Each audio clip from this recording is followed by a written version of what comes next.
Or I can start a new track if you want to. Doesn't matter, really. Trains are coming. Train in the water.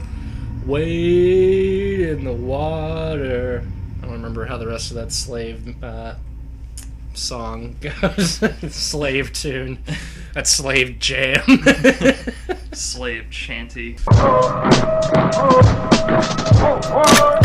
Niggas don't want war, I'm a Martian with an army of Spartans. Spawn with a knife in a missile fight. Get your intel right, your intelligence is irrelevant, but it's definite. I spit more than speech impediments. Brooklyn's the resident. This is the New Low News Show. I am King Kobe. To my right. I am Adam. And to my left. MC Graham. We've miraculously all gotten into the same room in front of the same microphone at the same time. We're all conscious, relatively sober.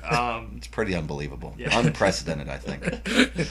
And, well, the internet itself lost a prominent figure, an interesting figure. Aaron Swartz. And I had actually heard about this guy because I'm studying to be a librarian. So he came up because he stole all those files from JSTOR and then Leaked. Yeah, leaked them and then just posted them up as a torrent. And as a librarian today, a lot of your time is spent like talking to publishers and negotiating rights. And it's funny because he used his access rights to pretty much just rip off, like, I don't even know how much content they Right. had. Is that what he's being charged with? I don't quite understand. The charges are really weird. Like, I think he's being charged with like he was being charged with like wire fraud and stuff like that. Right. And he was also, I think, the people that were coming after him. Like, some people argued that the charges were a lot more severe than what he got 30 years, I thought. Yeah, they were trying to get him to go to jail for 30 years. That was what they were shooting for. And it's kind of like, you know, if he had gone to the JSTOR offices with a gun and just like menaced them or something? Pointed at them He and would said, have gotten less time. give me all your journal articles, he would have gotten less time. Or like what did he physically do? Did he break and enter? He did, I think. Okay. Or he didn't break and enter, but he trespassed. He gained unauthorized access to the physical MIT space. Yeah, to the MIT servers, Okay. I believe. And that's how he and he just plugged his laptop in and just downloaded a ton of content in not much time. Although there is some evidence to suggest that this is politically, he committed suicide. Right. You know, if you believe that. Well, and that's the thing. Like, you know, whenever someone dies, whenever a young person dies in particular, like, you should always look at the circumstances with some suspicion, you know, just because you don't truly know what happened. Like, it's like George Carlin said, question everything. Yeah. Well, no, like, someone is dead, everyone is quick to say, oh, it's just a suicide. We don't know that. You know, all we know is we have a dead body, and he was hanging in his apartment. We don't know how we got there. Let's reserve judgment until... Oh, and do I trust the New York City police? Absolutely not. Yes. But no, I don't. I can't speculate as to whether he was, offed. hit, or if he took his own life. I mean, he was in a pretty desperate place, facing that many years in prison. If I was looking at 30 years... He also, probably... as an aside, he also did suffer from depression and blogged about it. Yeah. So, you know, I can't blame him. I mean, the world's a depressing place. True. Yeah, no, if I was looking at a long stretch over, like, some file sharing, I'd probably just jump off a, building or something. Or it's possible he's trying to make sort of a symbolic sacrifice of himself. Or it was just for his own reasons, personal life. You never know what's going on. Yeah, maybe he, had a girlfriend who, was stepping out on him. Right. Or boyfriend. We don't discriminate here at the New Low. Or just a person. Yeah. a thing. Yeah, thing that fell flat, and then that kind of pushed him over the edge. He's like, man, I'm going to jail for a long time. But I bring it up because I think he's actually pretty cool. Like, if you read what he thought about sort of open access to information, and that information is power, and that we shouldn't be hoarding information like scholarly articles from, let's say, not only just chumps like me who might want to read them, but even the third world. Well, and if you look at the profit margins for a lot of these publishing companies, they make, given their costs for running these servers and giving people access to these articles, they make so much money just by jacking up the price of subscriptions. Like, there's what's known as sticker shock in the library community, which is like where you look at the cost of subscribing to a journal for a year, and then you compare that to like what else you could get. So like some journals you could buy like a car, you know, like you could buy like a Corvette for the same price the library's paying to give everyone access. And it's like, that's where most of our budget goes in an academic setting. It's like, all right, we have this building, we have the books in here that no one uses, we have the coffee machine, and okay, now we're spending 80% of our money talking to the, you know, motherfuckers over at JSTOR. Right. But when Kobe was discussing this with me, I guess it was last night or the night before, some of the articles on JSTOR are hundreds or over 100 years old. Yeah, no, one time I... Why is that being restricted? Well, that's the thing. I was looking up for a class, I looked up an article by, like, there's Francis Dalton, who is a English biologist from, like the late 1800s, and that was behind the paywall. And I was like... Seriously? And it's all just digital to begin with. I mean, Yeah. there's no real service, no physical property being exchanged. Well, yeah, well, and that's the problem with all these digital rights, is that unlike any other commodity, like, okay, if you have a DVD and I come into your house and I take it and I watch it and I don't let you have it back, like, I have deprived you of something significant, right? If you just give me a copy of said DVD, then no one... And I have one, you have one. Yeah, and so no one is being deprived. And let's say you upload that right on a torrent sharing site. Yeah, and like maybe millions of people see it, you know, then they all have copies. Right. And then the only person who's shit out of luck is whoever made the DVD to begin with. But the problem is that for these companies, they need to find ways to just clamp down on giving people access rights, because they're not dealing with commodities like any other kind. The only real restrictions are bandwidth, server size, and whoever is interested in articles. Probably the big reason why more shit like this hasn't happened, why more motherfuckers haven't just started torrenting these academic journal articles, is because no one gives a shit what academics think.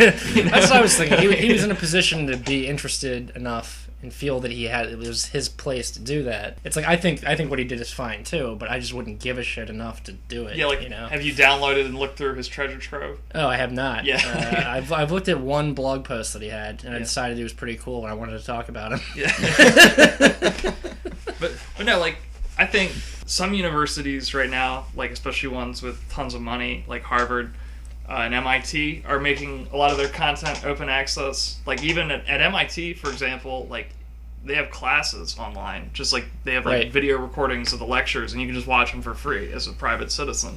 So the dudes with a ton of money, and even smaller colleges, are making it so that instead of like talking to a publisher and then having them distribute the content, they're just like, we're going to publish it ourselves because it doesn't take that much time. True.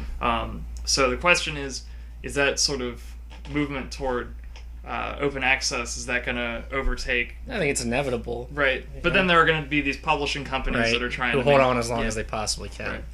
But to really clamp down and keep all of that information secure doesn't seem really feasible after a certain point. In the long term, it's all getting leaked. Exactly. Yeah. No, I just think what's the big thing that's holding it back right now is lack of interest. Like, there are... You know, you see academic journal articles that are published, they have like maybe 12 downloads. You know, so it's like no one fucking cares what this person has to think. You know, if the publishers were holding on to like, you know, the new Kanye West album or something like that, that is leaked because there's so much more massive interest. But what would lead one to believe that Adam Swartz was taken out, or Aaron Swartz, excuse me, is he is also instrumental in stopping the SOPA legislation. Yeah. He started a group that pretty much like campaigned against it single-handedly in its infancy, and the bill was eventually defeated. I don't know if you remember the very dark day on the internet when Wikipedia was blacked out and Twitter and whoever else protested. And that kind of internet activism, like, I think the government is probably against that in the long term. Right. Well, especially large portions of the internet. Because was Google down? No, Google wasn't. Wikipedia was probably the highest profile site to take there in terms of page views. But I think maybe on Google's Doodle they did mention something about SOPA and the other one. I forget what the other one was. PIPA. PIPA. Yeah. No, and that's probably what, one of the things that helped defeat SOPA, in addition to the activism, was probably the high lords of Google, Eric Schmidt and company, were like, no, we're not. Our entire profit margin is based off of these people clicking as much as possible, so we're not giving you this authority. I don't know. If the government started just randomly taking websites down... Oh, yeah, well, the way it was going to work, as I understand it, was that if there was like an image or a file that violated somebody's copyright, you could essentially flag it, or anybody could flag it, and the site could be taken down until it was like sorted out. Yeah, scrubbed. Because every website that hosted the file would be in violation of copyright. And every single one of those pages would have been flagged or shut down. And that's a big problem because Google's cache, because they cache a lot of the internet, that would have to be scrubbed. The original site would have to be scrubbed. Right. You would need a whole dedicated team of people just for scrubbing. 24/7. Yeah, 24/7 just for scrubbing. And a team of lawyers, to talk to the people about the copyright stuff. And it's just like... Well, so like most things the government cooks up, they don't really know what they're dealing with, what it would entail. Oh, yeah, and that was the other thing. Like, you had, like, senators and representatives coming out saying, we don't really know how the internet works. We don't really know what we're doing, but we want to pass something. It's like, that's not how things are supposed to go, you fucking How are you supposed to represent me if you have no idea what a lot of like our demographic and also your children, your bosses, what everyone uses on a day-to-day basis? Yeah, it's like, let's get some 16-year-old kids who go to a magnet school. They could probably cook up better legislation than fucking old motherfuckers. They would say the internet's fine just the way it is. And that's kind of what I wanted to get to. Right. Is if they start, the internet is very important to me. Yeah, I've had it my whole life. It's allowed me to relieve myself sexually when I didn't have a human being around to help. Really important. It's allowed me to be creative in ways that I couldn't before. It's allowed us to talk to people that we never met in person. It's allowed me to listen to tons of music without paying a single dime for it. And if anybody, from my cold dead hands, if anybody wants to even alter that in any significant way, it pisses me off. And then if they want to take it from me in any big way, I'm just saying I would get in the streets for the sake of free and open internet. Right. No, I was talking... I don't know what I would do, We're going to leave that to the viewer's imagination. Or the listener's imagination. But no, I remember when actually the SOPA shit was going through, me and Adam were up at a bar, shockingly. Shocker. And, I don't remember this. But go on. Shocker.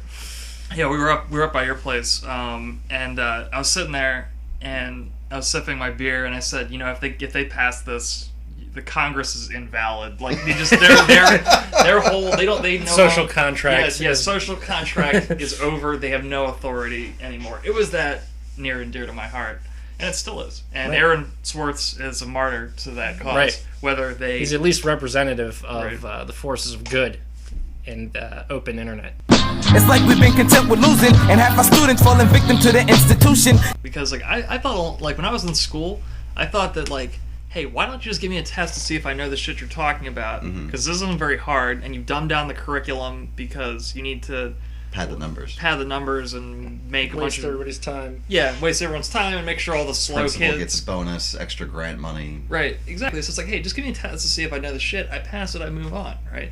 The problem is that's sort of testing out thing where they don't do that. Yeah, well, it would totally collapse their whole system because they have sort of a monopoly on They still need to make you sit there. Right. And I don't want to use the term brainwash. Right. But just waste your time for 8 hours every single day, 5 days a friggin' week. Well, and that's one thing that pisses me off. When you hear people talk about our failing schools or whatever, and their solution schools aren't failing. Your fucking kids are. Yeah. No. The school is stupid. That's why it's failing. They're oh, we need more school. Not 9 months isn't enough. We need 10 or 11 months. We need 9 hours a day. It's people like you shouldn't have the right to vote. That is not. They should pare school. They should pare school back 5 months a year. Make it 10 years long. If you can't fit in reading, writing, arithmetic in 10 5-month chunks. Yeah. Well, most of that can be taught with a smartphone application now. So. Wikipedia. Right. So you just iPad 2. You teach your kid how to English, and then you teach your kid how to internet, and then you teach your kid how to phone. Our kids is a hypertext transfer protocol / www.en.wikipedia.org. There's your school, Right. Oh, and here is how you edit, so you can create your own knowledge. And you can always go to the Pirate Bay and download a torrent. Right. Uploaded by a friendly open source information activist. You can get probably a bunch of documentaries on there. Right. From there, I should say. And if someone asks you how you got all this information, say I stole it. Leaving instrumentals blue and black. I'm in Marty McFly mode, so tell them that the future's back. Speaking of the 70s, I acquired some psychedelics. Yeah. Yeah, I know it's kind of retro. You didn't think they were around anymore. Yeah. You mostly hear about meth and like smack. Those are the big drugs now. All the unfun drugs. That's what the 2010s have had to offer so far. But you can still get psychedelic drugs. Yeah. And I have psilocybin mushrooms, which I've consumed on one other occasion, and it was amazing. And I'd suggest anybody listening do that shit, even if the opportunity isn't very good and the set and setting aren't right. Yeah, even if you're like fucked up in class, right, on the job, driving, yeah. haven't eaten, haven't slept, on meth, you're with people you don't trust. I'd say take it, because there's not many opportunities anymore around here, and just get high before you die. Yeah, that's actually, if I could reform the drug law, I would make psilocybin. Probably that's what I would. If I had to legalize one drug, it would be a toss up between just Adderall over the counter. Like, I would probably spend all my fucking money on that. or I would make. Or if I was thinking about the greater good, not being so selfish, I would say the hallucinogenic mushrooms, because you could probably just go down to Mexico and get mushrooms and Adderall in the same pharmacy. I believe you could with no prescription. Right. Yeah. I would want to see mushrooms and other psychedelics, acid. Throw ketamine in there. It's totally dangerous, but throw it in there. I would like to see that on the shelf next to the bubble gum and the Snickers bars. Probably at a competitive price, because those candies are expensive now, man. Like $1.89. Yeah, $1.89 for some Skittles, $1.50 for a few stems. Right. So you make up your mind about how much fun you want to have or whatever. I would keep out something like Adderall, maybe like opiate pills. That would be like lottery tickets, you know what I mean? Like, not illegal, but like just not readily, like you can't just grab it. Right. You gotta go through the shame of asking for it, you know? Everyone. Well, can I get Vicodin, please? And what I would do is I would keep marijuana illegal. I would not... Really? Yeah. The death penalty for all marijuana users.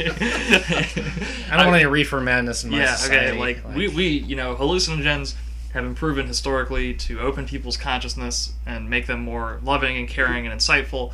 Marijuana is a violent and dangerous drug that predisposes people to criminality, degeneracy, perversions, onanism, whipping out worse drugs as well. Gateway drug. Yeah.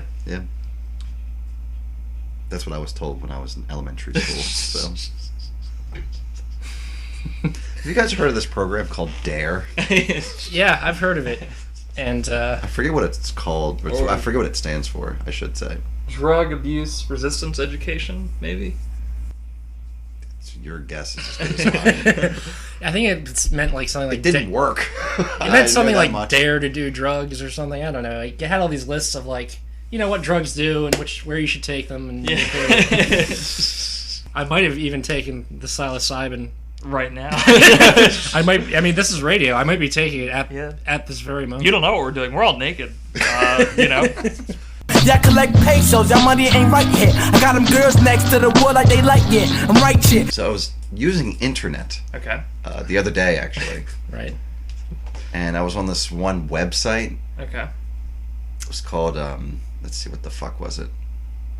Hypertext Transfer Protocol / colon World Wide Web. Right. .netflix.commercial. Okay.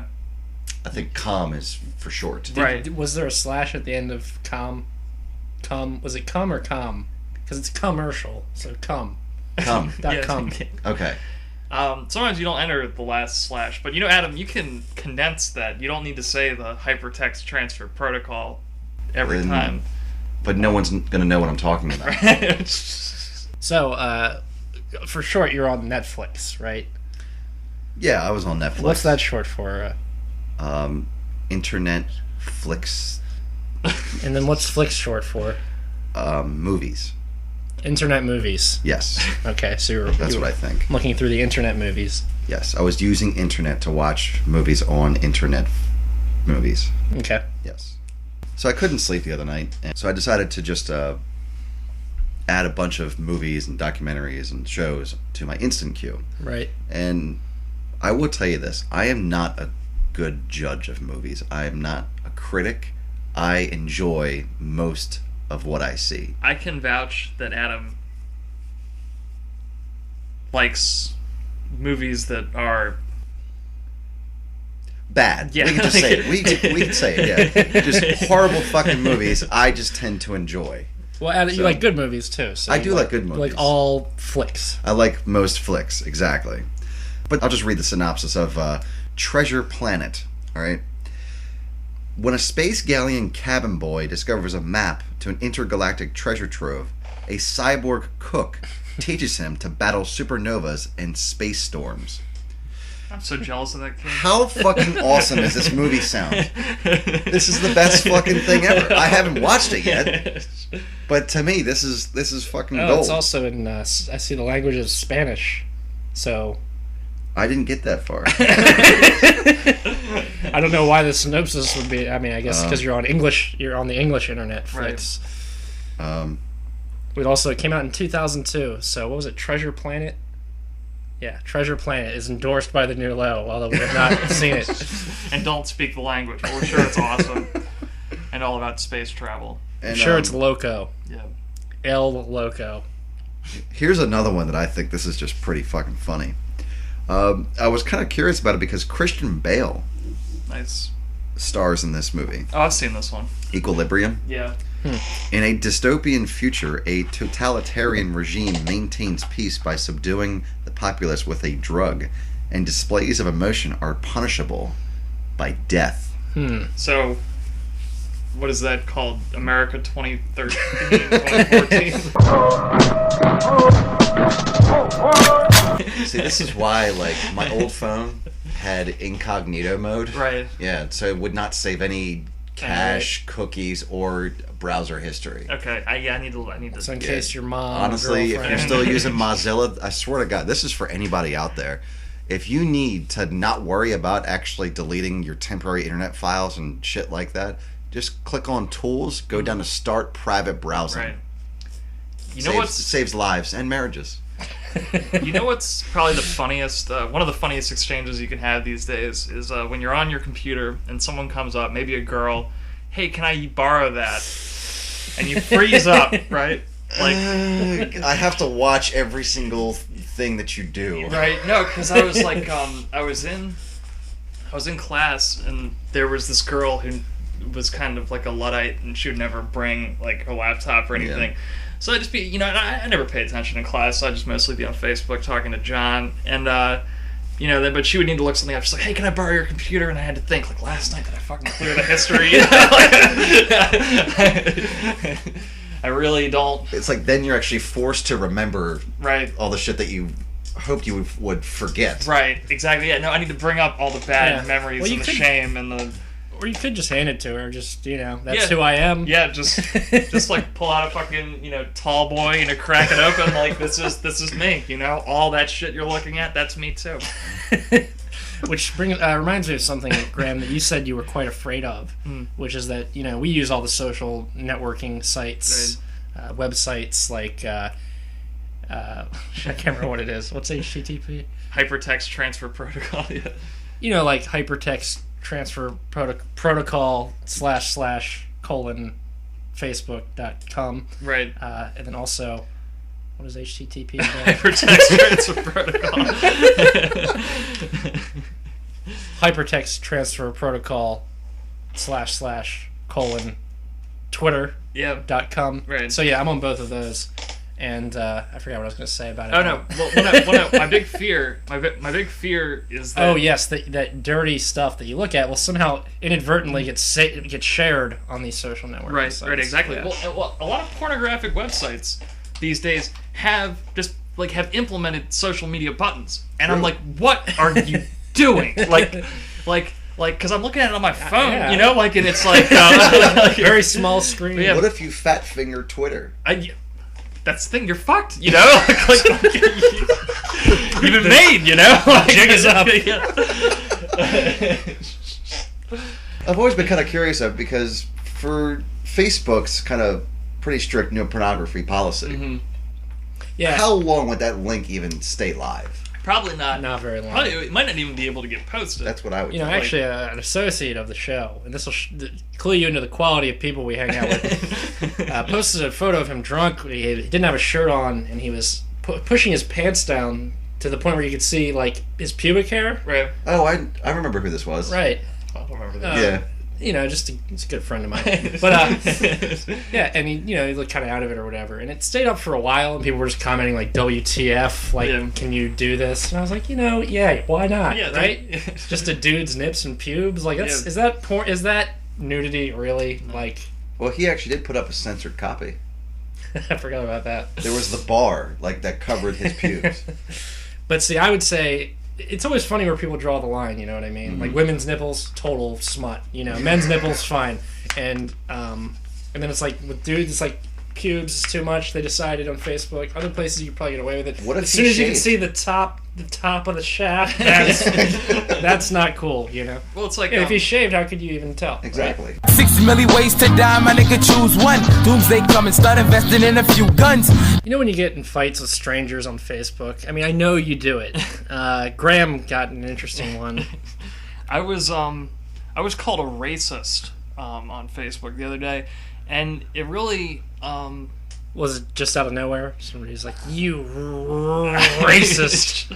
It wasn't totally out of nowhere. It actually, I was reflecting back on it, and I think it was probably the first time in my life someone had accused me of racism. Yeah, well, that's a pretty good track record. Yeah, 25 years. Never said...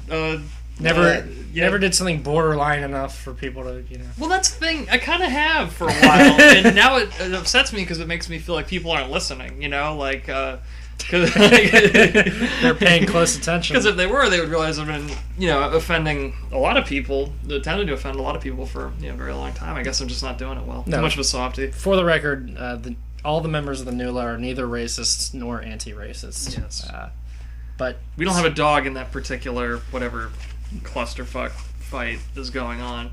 But no, the larger question was about gun control, which we've talked about. Fuck. I've seen the arguments for that so many times I could probably do them in my sleep. From both sides, it doesn't matter, you know. And I was arguing with some people. Where were these people? Like, you didn't know them personally? No, I didn't know them. I think some of them were from Florida. Some of them were the woman who called me a racist, I believe, was from Massachusetts, which is typical. Massachusetts. Yeah. Thank you for Romney Care and all your other great ideas. Boston. Wicked. Yeah, Wicked. Thank you for that obnoxious accent. Thank you for all those movies that try to be authentic Bostonian by just having a bunch of people sound fucking retarded. Queers, you retards, yeah, all that stuff. Figs. So yeah, okay. So this woman was from Massachusetts. Yes. Yeah. Thank you for The Departed, in which you had an Irish mobster with the last name of Costello. Because I know a ton of Costellos who are Irish. I don't know. Anyway, so fuck Boston, the entire state, Massachusetts, the United States. Yeah, everywhere and all. Earth. Yeah, so we're talking about what are the effective ways to regulate guns, and my position has always been fuck off, just do something else. You're not gonna there's a very high murder rate in this country. Mm-hmm. There always has been. Yes. People they compare, for example. We're free to kill. Yeah, we're free and we hate each other, and sometimes that kind of boils over. And she was saying how the murder rate was much lower in Massachusetts than it is in Maryland. So I looked up the demographic statistics of both states, and I told her that, we have quite a few more poor black people living in Maryland than Massachusetts has.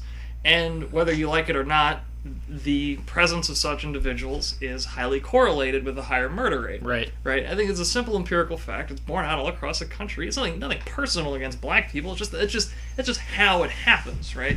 Because if you live in a city and you're broke and you don't have a lot of opportunities, and also if you're involved in the drug trade and someone rips you off, it's not like you can go to the cops and be like, hey, this guy stole my fucking heroin. Right. No, you have to settle it yourselves, and that involves violence, right? So all these factors ratchet up the murder rate.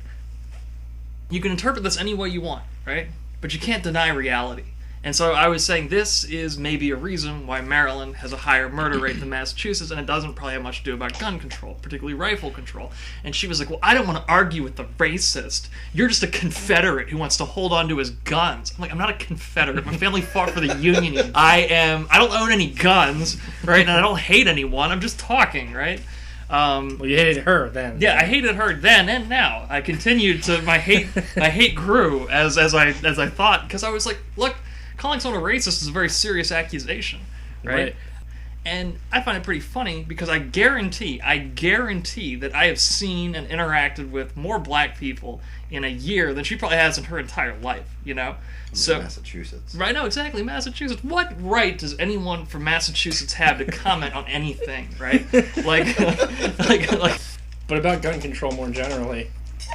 Well, I pointed out, and the reason I was bringing up the whole race issue to begin with was because if you look at the murder statistics and the situations in which murder happens, like, for example, in the city, these are not murders that involve rifles. These are murders that involve semi-automatic handguns, and they're usually over a personal dispute, right? So unless you're going into the city and grabbing semi-automatic handguns like Glocks or whatever out of people's hands, you're not gonna lower the murder rate substantially. I looked up the statistics for rifles and then whether they're used in homicides. In the state of Maryland, where we have about 400 murders a year, like 2 or 3 of those are committed with a rifle. Right. Probably like lovers' quarrels out in some rural state. Yeah, probably out in like fucking county. some dog fucking, place like Frederick or Hagerstown or something. But it's funny because I looked at Massachusetts and they had 0 rifle homicides. It's like, oh great, so you're restricting something that doesn't kill anyone, you know? Well, what are they talking about restricting now? Well, like, the big thing you hear in the gun control debate is we need to take these semi-automatic rifles out of people's hands so they don't kill anyone. It's like they're not killing anyone now. Right. You know? And so if you restrict, you can restrict the clip size, you can restrict the magazine size. You can make the pistol grips illegal. You can make a scope illegal, and you're not going to affect your homicide rate. And I got to thinking about this, and I'm a little conspiratorial due to, just lifelong, paranoia, mistrust, that the real reason they want to take rifles out of people's hands is not because they want to reduce the homicide rate, but rather a rifle is a serious weapon. Like, they're not used for much homicides, but if someone's like rolling up to your property, you can pull out a rifle and you can shoot them from a long, long way away. And this can be an intruder, but it can also be a member of the government. Yeah, the DEA, ATF, police, whatever. So what they really want is citizenry that do not have a less militarized society. Right. But not because these military style weapons kill civilians, but because they have the potential to kill members of a tyrannical members of a tyrannical government. So the next time you hear someone talk about taking rifles out of people's hands, be like, look, you fascist. More people are killed by knives than are killed by long barrel rifles. More people are killed by suffocation. More people are killed by heart attacks. More people are killed by hammers and clubs than are killed by rifles, like a ball-peen hammer. Are we going to start checking people's ID at Home Depot? Make them do a background check, because they want a 2x4. Are you going to use this for construction purposes, or are you going to hit your spouse? You know what? That would actually make me feel a little safer if I started doing that. I would gladly volunteer my personal information, my address, my full name, my phone number, my email address. Home Depot can have all of that. That way I know it'll be secure on one of their servers. No one's going to look at that crap. I say we make all guns illegal except for like muskets, right? Well, that's the only gun you can get. That'd be hilarious. Oh no, but that's another talking point. Liberals come out and they say like, well, when they were writing the Constitution, all they had was muzzle-loading muskets. They weren't thinking about AR-15s. And then to which you can respond, well, when they wrote the Constitution, they didn't have the internet. They didn't have instant messages. Do you think the freedom of speech doesn't apply to those? Do you think it only applies to paper? Right. Books? No, of course not. You think, so like they're being very selective in how they historically interpret things. Like the First Amendment, no, that applies. They didn't. A lot of the religions that we practice in America today weren't present when they wrote the Constitution. Yeah, the Constitution. So does that mean they're not protected under the First Amendment? Well, I think that's the basic American liberal position, is that things have changed so much. Right. They wrote the Constitution way back then. We need to should give Barack Obama the personal power to amend the Constitution however he sees fit. But is there a way to give Obama more power? Because I just feel totally safe under his regime. Presidency. If Obama got that president election and them PE boys about to make an intervention. Honestly, if I have my own personal drone following me around, that. Making sure everything was okay. Yeah, it's like it's actually protecting like, your constitutional rights. It actually is like your big brother following you around, just watching you, making sure that you're okay. Actually, that's one thing I'm interested in doing. I'm never going to do it because I don't do things. I'm not a fan of action. Yeah, but someone should do a homemade drone. I was just thinking that. Yeah. Oh my god, I was just thinking that. You have your own drone, and then you just look at people. What if you put it right over Congress? Yeah. Oh my god, and just like CCTV that shit, live stream online. Yeah, right. Just like have it float like just no armaments or anything. Yeah. No, it's my friendly surveillance drone. Yeah. You What? know? I can't. It's public domain. Yeah. I'm recording. That's all. You guys just passed a law saying they could fly in civilian airspace. I didn't. I didn't pass that law. I just abide by it. We should do that. I wonder if we could not get arrested in the process. Well, I wonder what the price tag is on a homemade drone. This just in. You can send donations to the new low at paypal.com, an account I'm going to create after the completion of this show. Yeah, the new low free drone project. Yes, you know, my own drone project. And the drone at home, the drone for home or office. When you have a drone at home, you're never alone. Sam, I am. Yeah. Don't know how that all came up. Anyway, was any of that? Well, see, Dr. Seuss didn't live in an era with drones either. Otherwise, he would have covered the subject. Well, I mean, he wrote cartoons in favor of Japanese internments, so I think he'd probably be pro drone. Pro drone, yeah. right? Trying to get a bug, trying to pollinate. Keeping with the tradition here at the New Low, I decided to do another PSA. We joked about drug use and drug abuse on the show this evening. I was only joking. I mean, I do have drugs, but I wanted to suggest that it wasn't all serious. This show is for entertainment purposes only. We're here to make you laugh. We're here to make you cry. So I'm just going to say this. Don't do drugs. Well, hang on. Don't do meth or heroin. That's fucked up. I think that's just fucked up. Like the hard shit. You don't want to do that. What if you're offered meth or heroin? Well, if it's free, you got to take it. I mean, You don't want to be rude. Exactly. And meth is better than coke because it lasts a lot longer. It's cheaper. That's true too. So I mean, meth is okay, and heroin if it's free. But but don't do other drugs. Well, and it's best not to do drugs at all. Right. Don't do drugs unless you really want to. Right, because it gets kind of boring being sober. I mean, but try to do other stuff. Right. Exactly. First. Like, make some stuff, like a show or whatever. Yeah, something that can occupy your time and your brain and but if you notice you're better at it, like when you're a little high or drunk or something. Once you build up a tolerance to mundane activities like recording a show, you might need some stimulants like meth. Yeah, just to kind of keep it going. Exactly. A relaxing smoke of meth. Exactly. So don't do drugs unless you absolutely have to for day-to-day things like work. Or as a reward. Sometimes after a long, hard day, you take care of your business. Absolutely. Sober, you got it all taken care of. Why not have a relaxing drink of ether? Right. Exactly. Or maybe a relaxing huff of nitrous. Exactly. Or a relaxing bag of glue. I'm high right now. Adam! I'm Giving high. us away. No, I'm high on You're life. blowing our cover, dude. No, I'm high on life. That's the thing. I don't do drugs. I'm high right now. Literally high. See, that's another thing. That's really what I wanted to say. If someone's getting high, have a sober person, okay? But also, you don't want to... Well, if you just stick to beer, that's a good way to stay sober. You gotta stick to beer. This is my first beer of the evening. What time is it? 12:47 That's a record. p.m. No, it is a.m. It's Adam, you past better midnight. get going. I mean, I'm not I do have peer to pressuring play you, but some catch up. But honestly, kids, don't do drugs unless you're an alcoholic. Then you have to keep drinking. Otherwise, well, you're gonna alcohol's feel not like a drug. I mean, it's been around for a long time. It's like food. shit. Ethanol's a drug. Technically, so is Tylenol. And where do you draw the line? But seriously, kids, if it's free, you Try gotta not to. try not to do drugs. Well, and if you do drugs, keep it safe. As a former abuser of over-the-counter cough medicine, I have to say it wasn't worth it. Okay, it was worth it. It's not worth it anymore. I mean, I can drink an entire bottle of Robitussin. It doesn't do much to me, you know. I did it too much, is my point.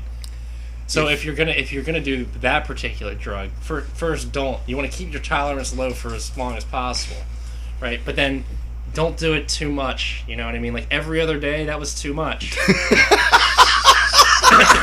Because after I did it for long enough, it didn't work anymore, and now I'm sad that I can't do it. So you gotta, you know what I mean? If you are gonna do drugs, you shouldn't. But if you are, preserve how many times in your tolerance. You know, be as virgin as possible to the drug.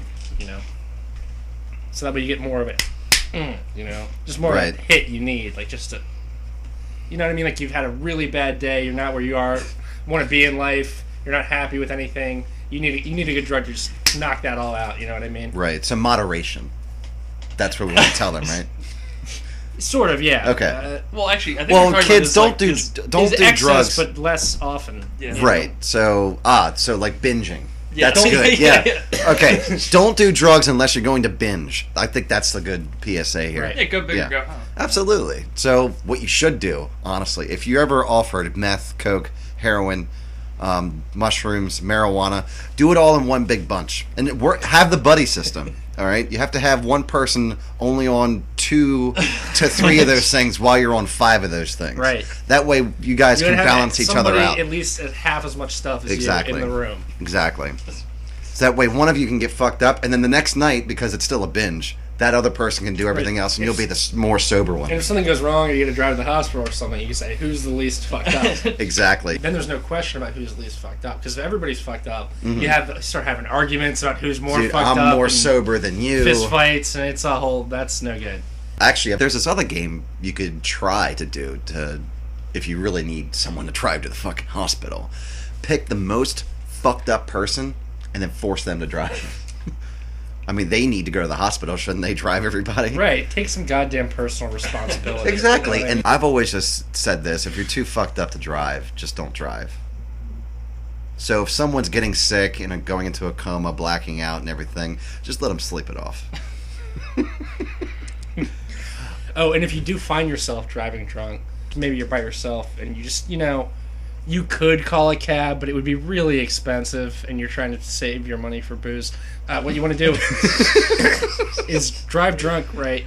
But keep your right. Well, it depends, automatic or manual. But for the most part, keep your foot hovering over the brake pedal. Mm-hmm. So if you happen to become unconscious, your foot will fall on the brake pedal and stop you. It may be up against a Jersey wall or something, but you're not. At least if it's on the gas pedal and your foot becomes heavy on the gas pedal, that's the recipe for disaster. So at worst case scenario, you're involved in a single occupant, single vehicle crash. Yeah, best case scenario, you magically just pull over. Yeah. Second best case scenario, you're involved in a single vehicle accident. Yeah. You realize this is going to look really bad on your insurance. Right. So you get out of the car, call a friend, report your car stolen. Okay, yeah. Throw your wallet in the Baltimore Bay and report that stolen. The cops come later, you claim the insurance money, buy a cheaper car. Right. Everybody wins. Except the insurance company. Oh, fuck them. Yeah, yeah. They're parasites. So kids, don't do drugs unless they're really good. Unless they're really good. Unless it's pure. That's the message. I think. Don't do stepped on drugs. That's dangerous. Exactly. You don't know what the fuck they're cutting it with. Don't do mystery drugs. I mean, talk to your dealer. Keep asking questions. Where'd this come from? Who cut it? Well, no, just how many networks do you really go through? Pharmaceuticals, everyone knows where those came from. India. Yeah. Yeah, and it's very dangerous. Like occasionally when I've been fucked up, I don't try to get fucked up. I try to have a good time, be gracious. Take what's offered. I go with the flow. I'm sort of a Buddhist, and when I found myself extremely fucked up, sometimes my keys have disappeared. Yeah. I don't find them in my pocket. I wonder where they've gone. Mm-hmm. And I come to find out that somebody's stolen them. Okay. Bartenders have a tendency to do this. Oh, okay, yeah. I don't understand that. So kids, when you're doing, don't do drugs unless you're doing drugs. Never trust your bartender. Never trust your friends. And for the love of God, never, ever call for help. No. I mean, if you end up on drugs, you can't let it. You can't just be like, "Oh no, I'm on drugs." That'll mess up your trip. Not that you should ever take psychedelics, but it will. Well, and if you call for help, you just end up feeling like a huge pussy. There you go. And you gotta regret it later. Yeah. It's like drunk dialing, but you remember the whole time. Your friends are gonna call you a fag, So, like, you don't want that type of embarrassment, do you? No.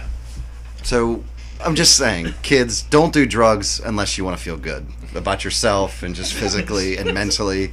If you need to escape, if you have problems that you really can't get away from for whatever, or you don't know how to cope with them, drugs will help you cope. But don't do it, though, unless you really have to.